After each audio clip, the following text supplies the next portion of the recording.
Thank you, Madam Speaker. At the beginning, I'll be sharing my time with the member for Edmonton-Griesbach.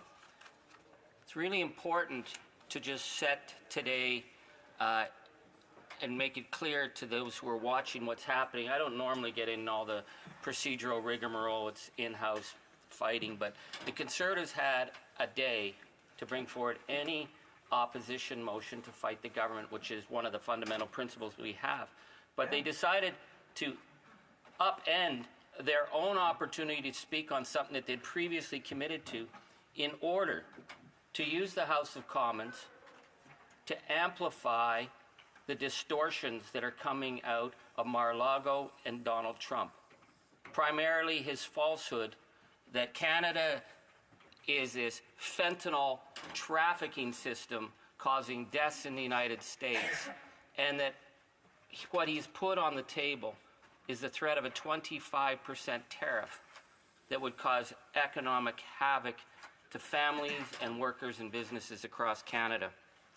There was a time when parliamentarians would have stood up for Canada and responded to these falsehoods. But that's not how Canada's Parliament operates under the member who lives in the 19-room mansion at Stornoway. It's to burn the House to the ground at all costs. Exactly. And that's a dangerous position for democracy to be in. I'd like to start just by, we have the world's longest undefended border. And other than 1812, when they attacked us and tried to take us over, we've maintained that border. And we've maintained good-natured relations. But we haven't gone along with the Americans when they've tried to bully us. We haven't embraced their wide-open and dangerous death cult gun culture. Even though many, many, many Canadians are registered gun owners, we accept the principle of having responsible gun ownership as opposed to the reckless guns that are killing people across the United States.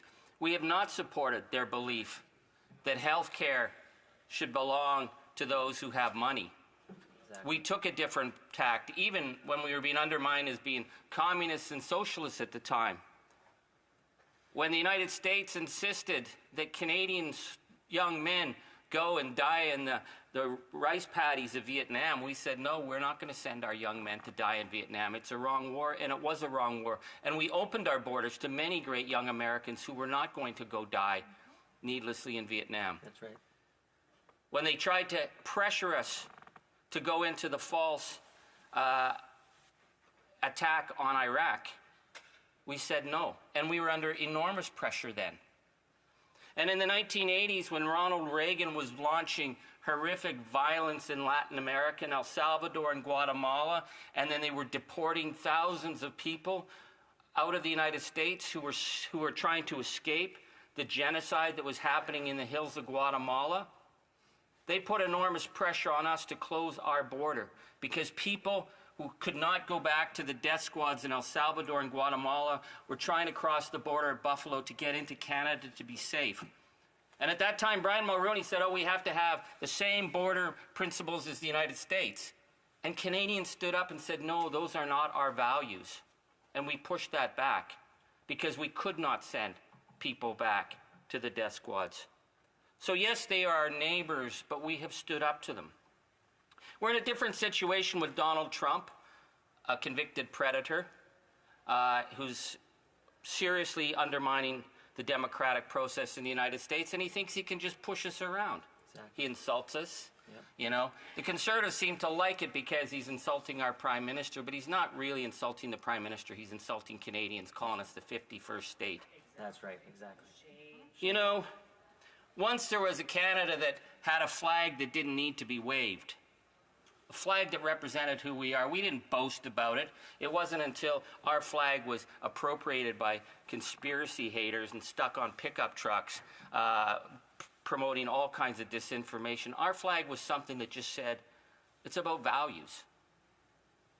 And it's something that we all understood. We didn't have to brag about. We didn't have to brag about that when we were a country of 11 million people and the Americans were saying, we don't want to go to war.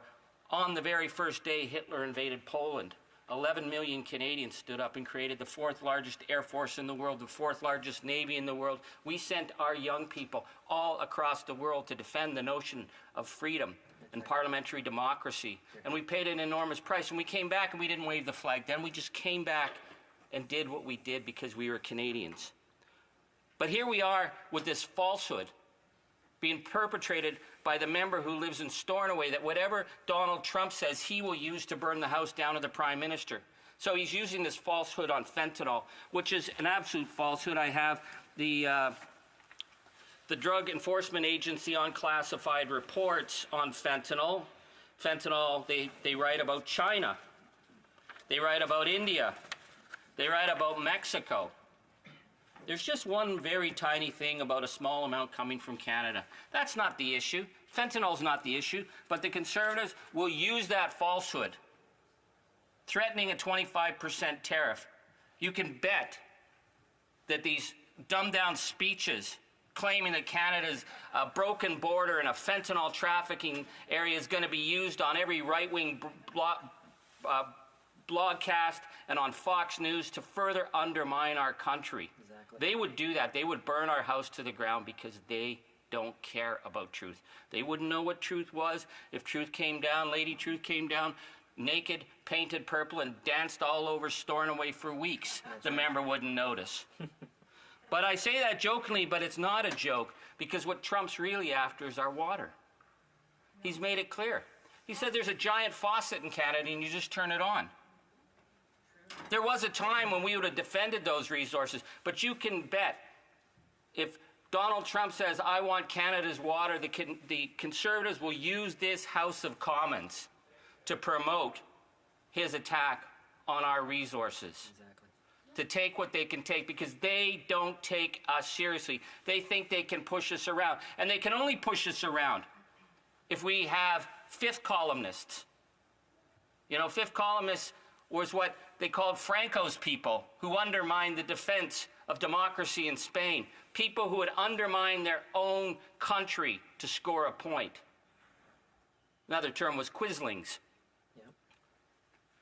We need to stand up to Donald Trump, not to be boasting like he boasts and not to be threatening like he threatens, but to stand for Canadian values. Hear, hear. That no, we will counter falsehood with truth. That we will be a good neighbor, that we will protect our border, but that we will not be pushed around. Not the way the member who lives in Stornoway will amplify falsehoods and misuse the House of Commons, knowing that it is putting Canadian jobs and families directly at risk, because they don't care. Yeah. They don't care because it's about burning the house to the ground to get to the Prime Minister. So I'm not even going to go down into the gutter with them where they make these falsehoods about how the Prime Minister, who I don't agree with on hardly anything, that he somehow created the fentanyl crisis that caused thousands of deaths. That's an ugly falsehood. It's just a straight up lie. But they use that all the time. But to have them come into the House of Commons and talk about defending the border, when under Stephen Harper, they trashed border security. That's right. Remember when Tony Clement took $50 million out of border security and spent it on bogus projects in his riding, like the gazebos and the sunken boats and the fake lakes. Fake lakes. They took money that would have protected our borders and used that so shamelessly when they fired 1,100 jobs from the Canada Border Services. And they were told the threats that would be. And they got rid of the dog sniffer teams. Maybe Stephen Harper doesn't know what a dog sniffer team is. A dog sniffer team is what you use to sniff out drugs. It was the Harper government who got rid of that. They got rid of their intelligence agency at the border. They got rid of their teams who went undercover to take on the smuggling gangs. Wow. That's the record of Stephen Harper. So when they come in this house and pretend they stand for Canada, we know they don't stand for Canada. When they come in this house and say they'll stand up on the world stage, we know that they supported Putin and undermining the votes for Ukraine. Yep. And when they say they'll defend the border, they're only defending the interests of Donald Trump, and they would sell us down the river, but not on my watch, not on our watch, right. Not ever. We will stand up for Canada. Hear, hear. And comments, the Honourable Prime